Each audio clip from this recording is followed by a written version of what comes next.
O Colégio Evangélico Pastor Manuel Germano de Miranda, mais conhecido hoje como CEDUC, completa seus 40 anos no dia 31 de agosto. Você já se perguntou por que foi escolhido esse nome para o colégio? Te convido a conhecer agora a bela história que serviu de inspiração para essa escolha.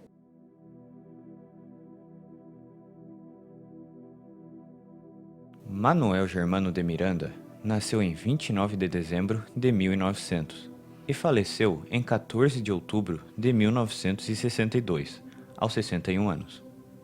Filho de Gabriel e Belmira Miranda.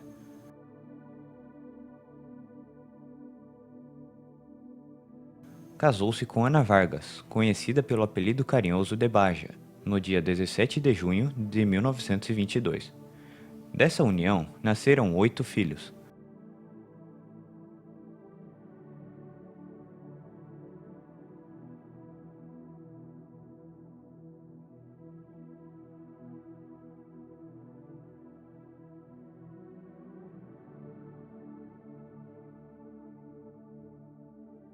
Seu primeiro emprego foi de balconista. Depois, por gostar muito de culinária, conseguiu um emprego como cozinheiro em um hotel e, por fim, em um barco pesqueiro chamado Boa Vista.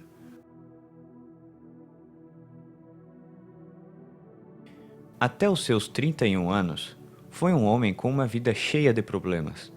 Mas ao ouvir a pregação do Evangelho na recém-criada Igreja Evangélica Assembleia de Deus, em Itajaí, logo teve o desejo de examinar uma velha Bíblia e, tendo uma revelação da palavra, teve um encontro com Cristo. Sua vida então mudou, e ele passou a contagiar a todos que dele se aproximavam, anunciando o reino de Deus.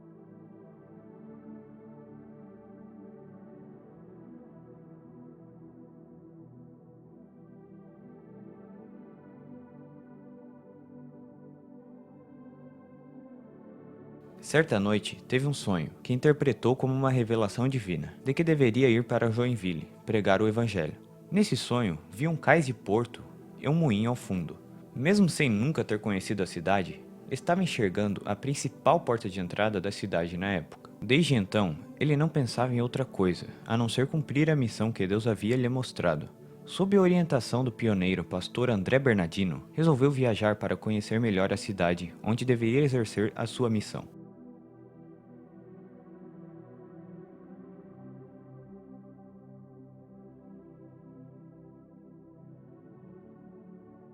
Conseguindo uma carona em um barco que ia de Itajaí até o porto de Joinville, no rio Cachoeira.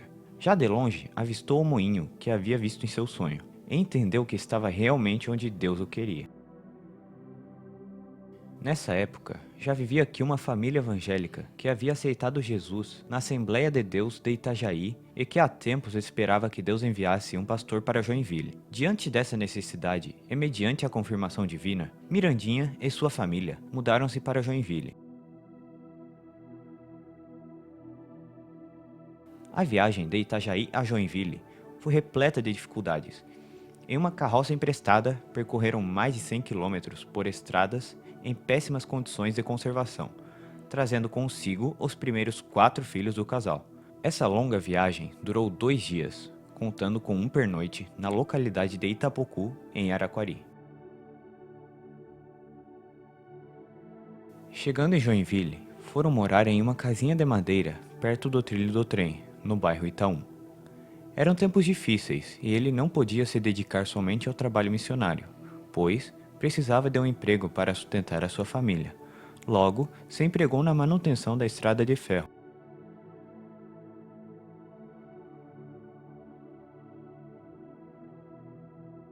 Ali, Mirandinha procurava com sua simplicidade, em conversas sobre diversos assuntos, uma oportunidade de falar do Evangelho, e as pessoas recebiam de bom grado.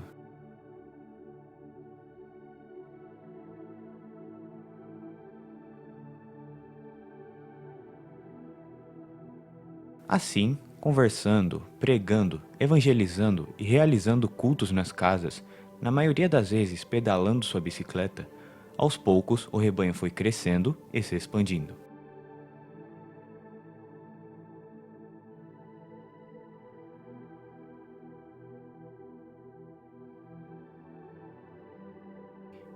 Mirandinha desenvolveu mais tarde como hobby o cultivo de orquídeas.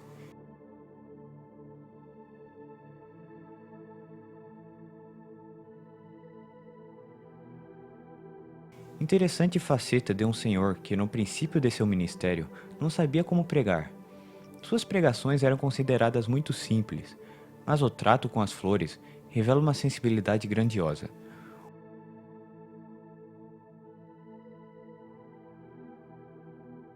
O mesmo zelo e cuidado que tinha para com suas plantinhas era um diferencial no seu trato com as pessoas. Todos que o conheciam concordavam, ali estava um verdadeiro jardineiro de almas.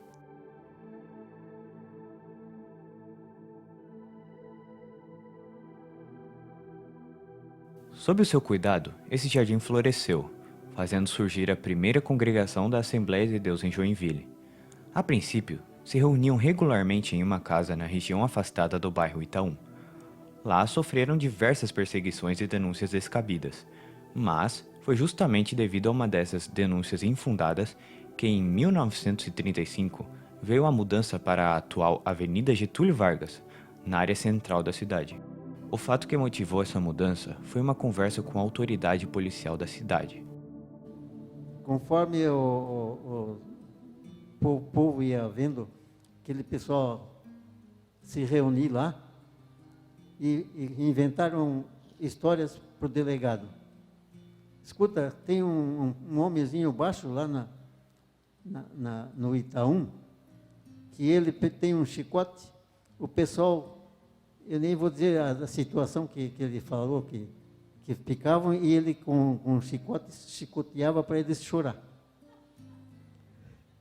Aí o delegado pegou os policiais, um caminhãozinho, foi uma noite lá. Aí começou a observar. Nós tivemos aqui uma denúncia, assim, mas eu estou vendo que não vejo nada daquilo que disseram lá. Mas eu vou levar os homens, então, conosco, tinha um caminhãozinho pequeno, lá para a delegacia. Aí o meu pai começou a evangelizar o delegado.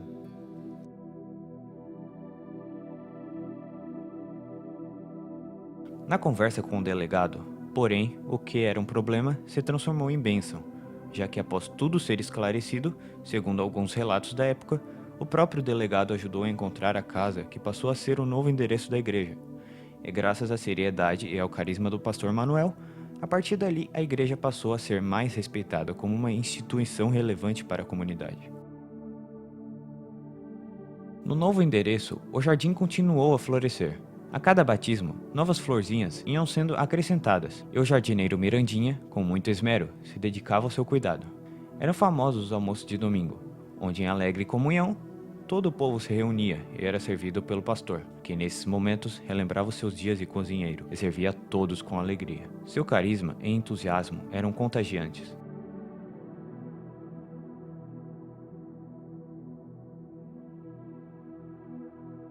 Em fevereiro de 1941, Manuel Germano de Miranda foi substituído na liderança da Igreja Evangélica Assembleia de Deus em Joinville pelo missionário norte-americano Virgil Frank Smith. Depois disso, pastoreou diversas igrejas por todo o estado, deixando sempre saudades por onde passava, até que se fixou finalmente em sua cidade natal, Itajaí, onde faleceu no ano de 1962. Sua passagem por Joinville pode ter sido curta, mas foi tempo suficiente para entrar na história da nossa cidade como um exemplo de fé e compromisso. Um nome a ser lembrado sempre, inspiração para todos.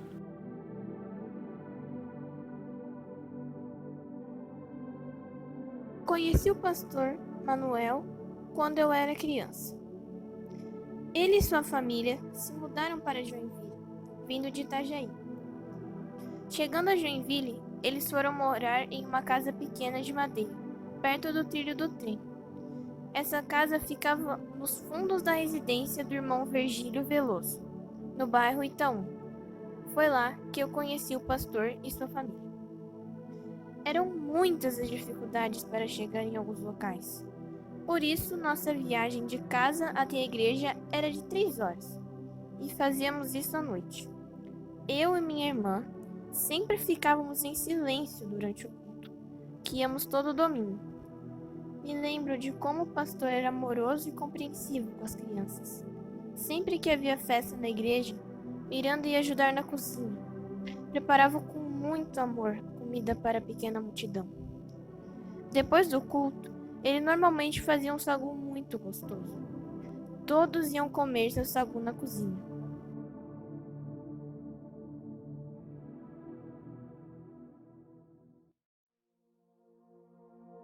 Pastor Manuel Germano de Miranda foi um cristão autêntico, e esse breve relato da sua história de vida demonstra isso.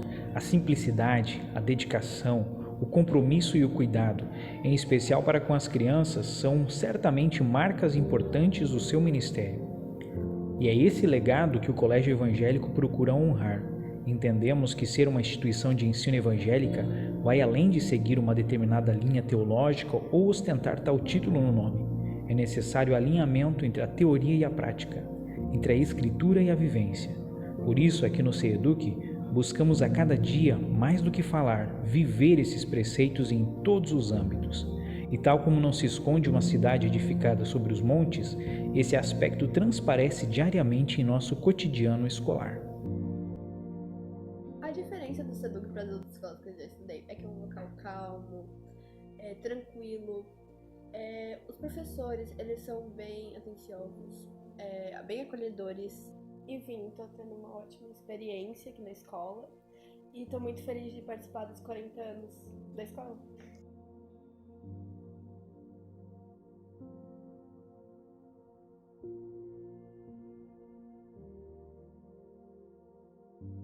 Os motivos dos meus pais terem escolhido o CEDUC foi pela organização, foi pela higiene dos ambientes, pela competência dos professores e a confiança com os colegas. Os alunos e funcionários são gentis, estão sempre dispostos a ajudar, os professores sabem ensinar, as aulas são divertidas e descontraídas, fazendo os alunos terem um bom aprendizado.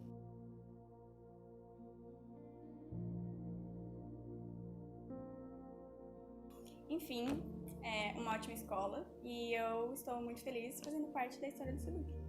Estou muito contente por fazer parte dos 40 anos.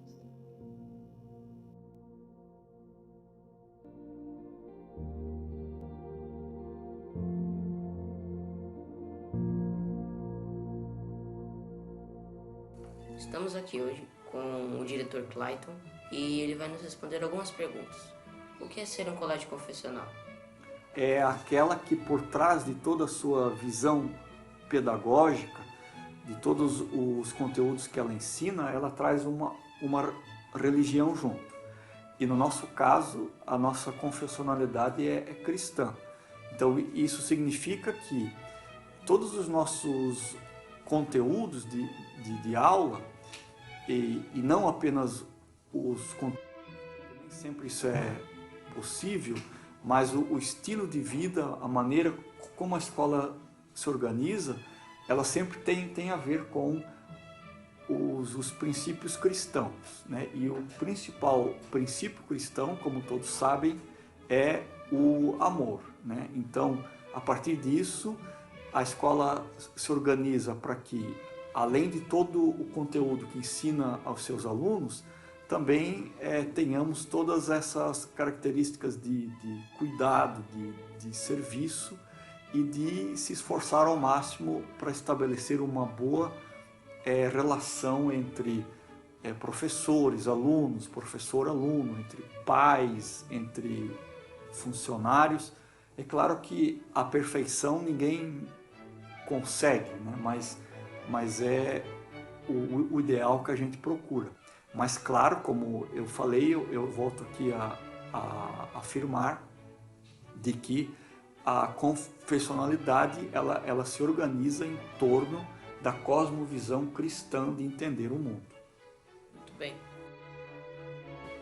Algumas pessoas afirmam que o ensino confessional fere o Estado laico. O senhor concorda com isso?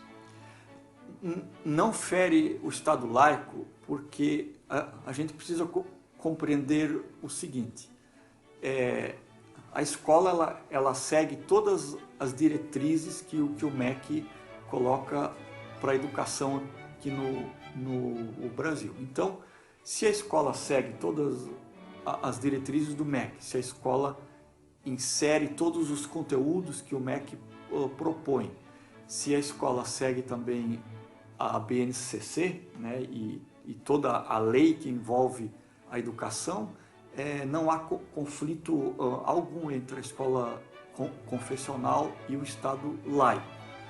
Da mesma forma, o Estado, né, ele precisa respeitar também a confessionalidade das escolas. E isso até hoje tem acontecido no Brasil. Nós aqui mesmo, na nossa escola, nunca tivemos nenhum conflito com os interesses do Estado. Então, aqui, para a nossa escola em particular, né, a gente sabe que outras escolas talvez tiveram problemas nesse sentido, mas a nossa escola nunca teve qualquer conflito entre aquilo que o Estado pede ou a educação que a escola oferece. E, para encerrar, o que o senhor espera ou imagina para os próximos anos do ensino confessional? A tendência é que realmente haja um grande avanço, né, nas escolas confessionais aqui no Brasil e, especialmente, também um avanço por causa do receio e do medo, né, que alguns líderes religiosos têm por conta de possíveis imposições, né, que o governo possa fazer nas escolas quanto a valores cristãos que são muito importantes. Nós temos que entender que a confessionalidade é um determinado caminho, um determinado jeito que a escola escolhe para ensinar os seus alunos, levando sempre em conta que Deus é criador de todas as coisas, e se Ele é criador de todas as coisas, Ele também é o Deus da diversidade, tanto da diversidade humana, como também da diversidade de conteúdos, de ciência e de compreensões da vida. Então, esse motivo também poderá vir a impulsionar algumas escolas aqui do Brasil. Então, eu vejo um futuro bastante promissor para as escolas confessionais aqui no nosso Brasil. Muito bom. Muito obrigado por ter participado junto com a gente. Eu te agradeço. Eu que agradeço aqui a equipe do Davi, do Lucas, do Maicon, né, junto com o professor Tiago, por esse momento tão especial que a gente teve aqui. Deus abençoe vocês.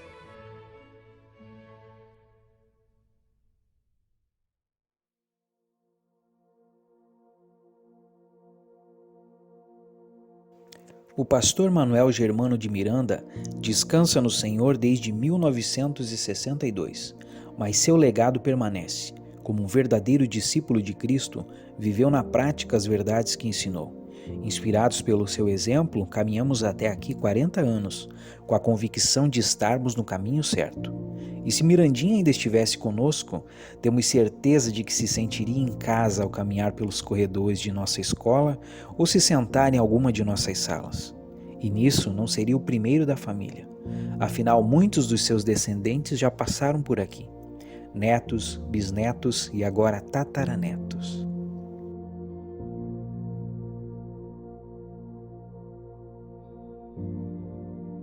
E pensando bem, cada um de nós, alunos, professores, funcionários, todos que fizeram parte da família SEDUC, somos todos um pouco filhos, um pouco flores, um pouco ovelhinhas do rebanho desse pastor.